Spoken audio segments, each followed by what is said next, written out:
क्या supreme court देश के प्रधानमंत्री को गिरफ्तार करने का आदेश दे सकती है? ये एक ऐसा सवाल है जो भारतीय लोकतंत्र के एकदम दिल में बसा हुआ है। अब सुनने में तो ये सवाल बड़ा सीधा साधा लगता है, लेकिन इसका जवाब उतना ही पेचीदा है। तो चलिए आज इसी की परतें खोलते हैं। अच्छा, आगे बढ़ने से पहले एक बहुत ही बुनियादी सिद्धांत को समझना जरूरी है जो हमारे संविधान की आत्मा है, और वो है कानून का शासन, यानी रूल ऑफ लॉ। इसका मतलब बड़ा साफ है कि कानून सबसे ऊपर है। कोई भी व्यक्ति, चाहे वो प्रधानमंत्री हो या कोई आम नागरिक, कानून के दायरे से बाहर नहीं है, और यही सिद्धांत इस पूरी बातचीत की नींव है। तो इस बड़े सवाल का जवाब ढूंढने के लिए हम अपनी बातचीत को इन 6 हिस्सों में देखेंगे। पहले हम समझेंगे कि प्रधानमंत्री पर कानून का शासन कैसे लागू होता है, फिर देखेंगे कि क्या उन्हें गिरफ्तारी से कोई खास छूट मिली हुई है। हम सुप्रीम कोर्ट की ताकत को जानेंगे और फिर उस नए बिल पर बात करेंगे जो इस पूरे समीकरण को बदल सकता है। और आखिर में हम इसके राजनीतिक असर और नतीजे पर भी बात करेंगे। तो चलिए पहले पॉइंट से ही शुरू करते हैं, प्रधानमंत्री और कानून का शासन। देखिए, लोकतंत्र में सबसे ताकतवर पद भी जवाबदेही से ऊपर नहीं होता, और इसी जवाबदेही को और भी मजबूत करने के लिए हाल ही में एक नया बिल लाया गया है जो इस पूरी बहस के सेंटर में है। इस बिल को 130वां संशोधन बिल कहा जा रहा है, और इसका नियम बहुत सीधा और मजबूत है। ये कहता है कि अगर किसी प्रधानमंत्री, मुख्यमंत्री या मंत्री को किसी गंभीर आपराधिक मामले में गिरफ्तार किया जाता है और उन्हें 30 दिनों के अंदर जमानत नहीं मिलती, तो उन्हें अपना पद छोड़ना पड़ेगा। सोच कर देखिए, ये भारतीय राजनीति में एक भूचाल लाने वाला कदम हो सकता है। अब आते हैं दूसरे और शायद सबसे आम सवाल पर। अक्सर लोगों को ये लगता है कि राष्ट्रपति या राज्यपाल की तरह प्रधानमंत्री को भी उनके पद पर रहते हुए गिरफ्तार नहीं किया जा सकता, पर क्या ये सच है? चलिए इस आम गलतफहमी को आज दूर करते हैं। यहाँ एक बहुत ही दिलचस्प अंतर है।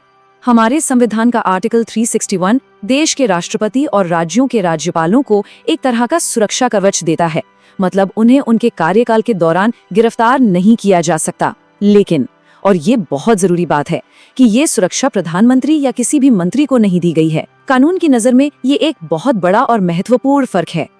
तो सवाल उठता है कि प्रधानमंत्री को छूट फिर मिलती कहाँ है? देखिए, उन्हें केवल सिविल मामलों में, जैसे कोई प्रॉपर्टी या कॉन्ट्रैक्ट का विवाद हो, उसमें कुछ कानूनी छूट मिलती है। लेकिन जब बात भ्रष्टाचार, मनी लॉन्ड्रिंग या देशद्रोह जैसे संगीन आपराधिक आरोपों की आती है, तो कोई छूट नहीं है, जीरो। इस मामले में वो किसी भी दूसरे नागरिक की तरह ही कानून के सामने बराबर हैं। तो ये तो हमने समझ लिया कि प्रधानमंत्री को आपराधिक मामलों में कोई छूट नहीं है, लेकिन सवाल ये है कि एक्शन लेगा कौन? बस यहीं पर तस्वीर में आती है हमारी न्यायपालिका। तो चलिए अब सुप्रीम कोर्ट की उन शक्तियों को समझते हैं जो उसे संविधान का रक्षक बनाती हैं और किसी भी ताकतवर इंसान को जवाबदेह ठहराने का अधिकार देती हैं। सुप्रीम कोर्ट के पास कई बहुत शक्तिशाली हथियार हैं। जैसे अगर किसी के मौलिक अधिकारों को कोई खतरा होता है, तो कोर्ट आर्टिकल 32 के तहत सीधे दखल दे सकती है, चाहे सामने प्रधानमंत्री ही क्यों न हो। न्यायिक समीक्षा की शक्ति से ये सरकार के किसी भी कानून या फैसले को रद्द कर सकती है अगर वो संविधान के खिलाफ हो। और सबसे बड़ी बात, अगर कोई, चाहे वो कितने भी बड़े पद पर क्यों न हो, कोर्ट का आदेश नहीं मानता, तो उसे अदालत की अवमानना के लिए गिरफ्तार भी किया जा सकता है। अभी तक हमने बात की कि आज के दिन कानून क्या कहता है, लेकिन अब हम उस बदलाव पर आते हैं जो इस पूरी बहस की वजह बना हुआ है। हमारी चर्चा का चौथा और सबसे जरूरी हिस्सा, नया 130वां संशोधन बिल। आइए जरा ठीक से समझते हैं कि ये कहता क्या है।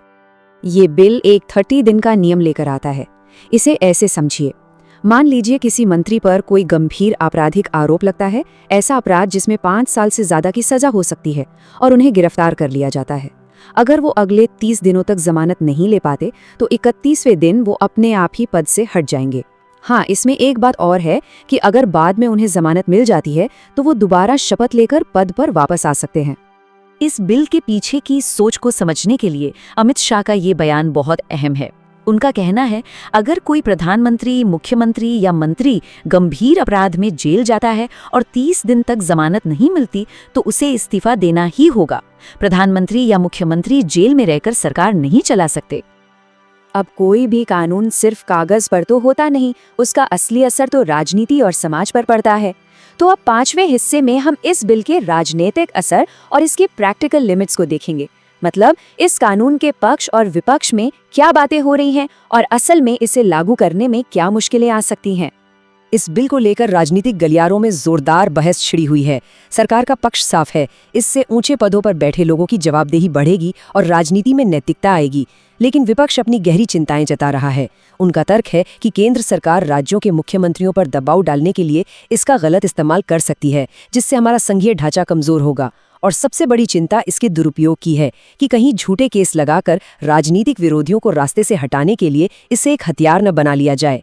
इसके जवाब में सरकार का कहना है कि 30 दिन के अंदर जमानत पाने का न्यायिक रास्ता एक मजबूत सुरक्षा कवच है। अच्छा, कानूनी बहस तो अपनी जगह है, लेकिन कुछ जमीनी हकीकतें भी हैं। जरा सोचिए, अगर किसी प्रधानमंत्री को गिरफ्तार किया जाता है तो देश में कितनी बड़ी राजनीतिक अस्थिरता आ सकती है, सरकार तक गिर सकती है। इसीलिए न्यायपालिका ऐसा कोई भी कदम उठाने से पहले 1000 बार सोचती है। इसके लिए बहुत ही मजबूत सबूतों की जरूरत होती है।